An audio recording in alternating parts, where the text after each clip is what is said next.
Connection है उनका अभी भी, उसमें है क्या बिल दिखाओ, मैं मेरे ऊपर गुना दाखिल करो, अभी क्या अभी मैं गुना दाखिल करने के लिए तैयार आहे.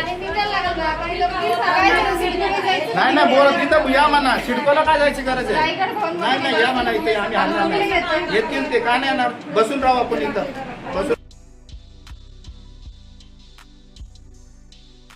चालू आहे ना. नमस्कार, महाराष्ट्र 4 न्यूज मध्ये तुमचे सगळ्यांचं स्वागत करतो. तर मी सोमनाथ किल्लारे. पाहायला गेलं तर बघताय आता आपण कळंबोलीमध्ये आहे आणि जिकडे तिकडे पाण्याचा तुटवडा जाणत आहे. आणि आपल्याबरोबर लाके साहेब आहेत. लाके साहेब, काय सांगाल? आणि ही जे सर्व झोपडपट्टी धारक आलेले आहेत शिडको इकडे, तर काय नेमकं कारण काय? सिडकोकडे आपण वारंवार पाणी मागण्याचा प्रयत्न करत होतो. गरीब लोकांना पाणी नाही आहे. कळंबोलीत इतर शहरात, कळंबोली शहरात म्हणा, पनवेल तालुक्यामध्ये हा तुटवडा आहे पाण्याचा. तर बऱ्याचशा लोकांचा प्रॉब्लेम आहे. आपण वारंवार ह्या गोष्टी सिडकोला सांगून महानगरपालिकेला पेपरवर करत असताना की आमच्याकडे आम्ही एक झोपडपट्टी रहिवासी गरीब सिडकोचे कार्य करत असताना सिडकोचा कार्यक्रम म्हणतो, गटारा साफ करतोय, रस्ते साफ करतोय, आम्ही बरेचसे कामं सिडकोचे असे करतोय. परंतु सिडकोला वारंवार पेपरवर करता असताना आम्हाला सिडको काय बोलले, आमच्याकडे आजपर्यंत सिडकोनी महानगरपालिकेला जाताना सिडकोच्या याच्यामध्ये हँडल केलेलं नाही, हे त्यांनी आम्हाला बोललं होतं. तसंच महानगरपालिकेने आम्हाला सध्या टेम्पोररी नळ दिलेला होता. परंतु ह्या सिडकोचे अधिकारी जे आहेत हे हप्तेखोरीमध्ये बरेचसे असे मार्केटमध्ये कनेक्शन हे दिलेले आहेत, चोरीचे कनेक्शन, हप्ता वसुली चालू आहे त्यांच्याकडे. आणि सिडकोच्या झोपडपट्टी वाशांनी थोडंसं एक नळाचं पाणी घेतलं तर यांच्या पोटात दुखते. परंतु असे कित्येक रोडपालीमध्ये सर्व्हिस सेंटर आहेत, त्या सर्व्हिस सेंटरला चोरीचे नळ आहेत. त्या चोरीचे नळ यांना दिसत नाही आहेत का?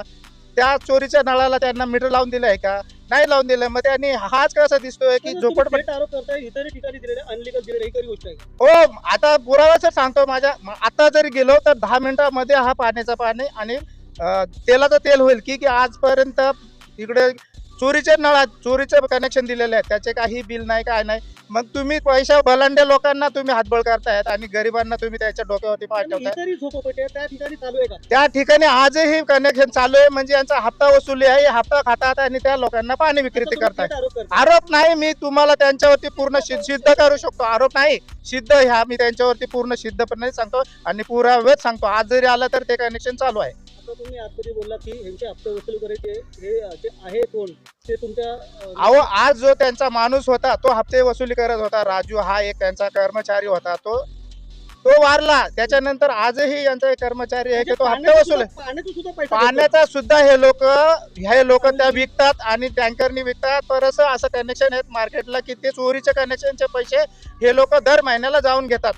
हप्ते वसुली चालू आहे यांची. झोपडपट्टी धारक इथे येणार होते, हे तुम्ही त्यांना कल्पना दिली होती? आम्ही काल आमचं दुपारी कनेक्शन काढले यांनी. आम्ही त्यांना रिक्वेस्ट केली, सर आम्हाला टेम्परवारी महानगरपालिकेने आम्हाला सांगितलेलं आहे सध्यापर्यंत तुम्ही वापरा, त्याच्यानंतर आम्ही एक मीटर लावून देतो. परंतु महानगरपालिका असे बोलते की सिडकोने आम्हाला हा कनेक्शन जे तुमचा जो एरिया आहे कळंबोली सेक्टर 14-12 काय असेल तो आजपर्यंत आमच्याकडे हँडल केलेला नाही आहे. म्हणून आम्ही सिडको महानगरपालिका काय बोलते की आमचं काम नाही आहे, ते तुम्ही सिडकोकडूनच ते कनेक्शन घ्या. परंतु आज सिडकोच्या अधिकाऱ्याच्या ऑफिसमध्ये येताना आम्हाला असं दिसलं की ते सांगतात की हे कनेक्शन महानगरपालिकेच्या कार्य अभियंत्यांनी तोडलेलं आहे. परंतु तसं काही दिसत नाही. आम्ही त्यांना पण फोन केला, महानगरपालिका साहेब ते बोलले आमचा त्यांचा काही संबंध नाही. याचा अर्थ सिडको ही जाणून बुजून गरिबावर अत्याचार करते, अन्याय करते आणि हे हप्तेखोरी आहेत, हे लोक चोर आहेत. यांना जो पैसा देईल त्यांची हे रखेल सारखं कामं करतात. नक्की पाहायला जर बघता की सगळीकडे पाण्याचा तुटवडा जाणत आहे आणि पनवेलमध्ये आणि इतर ठिकाणी सुद्धा, आणि उष्णतेचा एकदम प्रभाव जास्त पडलेला आहे इकडे. आणि पाहायला गेलं ते पाणी ही जनतेला मिळणं खरंच आश्चर्यकारक गोष्ट आहे. आपल्याबरोबर प्रियंका ताई, काय सांगाल? फक्त ही पूर्ण जनता आणि सर्व झोपडपट्टीधारक वेळोवेळी तुम्ही त्याच्या मदतीला धावता आणि आता तुम्ही कसं धावणार? विषय असा आहे भाऊ की काल सुद्धा आम्ही इथे अधिकाऱ्यांना भेटायला आलो, तर त्यांनी पाण्याचे पूर्ण लाईन कट करून त्याचे पाईपलाईन सुद्धा काढून घेतले. म्हणजे अधिकाऱ्यांची एवढी मजल वाढत चालली.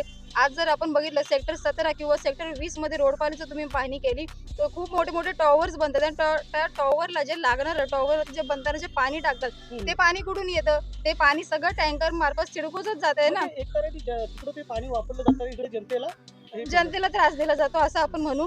हे चोरीचं पाणी म्हणजे गैरप्रकार करून रात्रीच्या 2-2:30 वाजता हे सगळं टँकरनी पाणी भरलं जातं. सगळ्या बिल्डिंग्सला वगैरे पाणी एवढ्या मोठ्या प्रमाणावर पुरवलं जातं. आणि मग या झोपडपट्टी धारकांना का असा त्रास?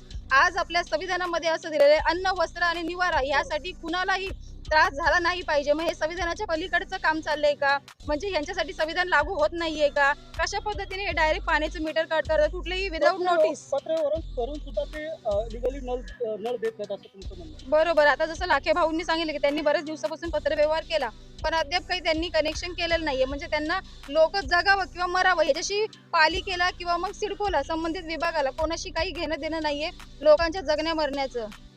त्यांना फक्त त्यांची हफ्तेखोरीशी मतलब आहे. कुठून हफ्ते भेटत असतील तर तिकडचे ते कनेक्शन चालू ठेवतात. आज आपण बघतो की खूप मोठ्या प्रमाणावरती रोडवरती कळंबोलीमध्ये डीमार्टच्या लाईनीमध्ये जर आपण बघितलं तर खूप मोठ्या प्रमाणावरती सर्व्हिस सेंटर कार वॉशिंगचे